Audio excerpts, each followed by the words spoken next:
mga kauban nga busy og bitbit sa ilahang mga obligations din ha. Obligations ha kay daghan. So kada isa ana na sila mga obligations. So inani jud mi among mga naong hapit na pud maparehas aning baboy. Go Jiboy. Manginyo na ra ba ni Jiboy ni. Manginyo na gid si Jiboy. Wash out na lang ni kang Jiboy nga magminyo na. Wash out kay wala nang gabi sa hapon kaya puntag Da. May pa G-card no kay wala gid ni change iyang body size. Oh!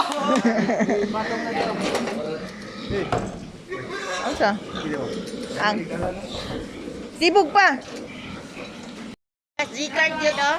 Nasa comment section Wag yun nag-change yung body size. Ang uban nagniwang. Naglurat ang mata. Pero si G-card maorag yun. Oh, tanawa. makapatamog din naman kung nang panikin niyo. Di ba? Punta ako mo. Ako, karon ako magsuot. Darajay. Kalimpiranin niyo ang inyong bisyo.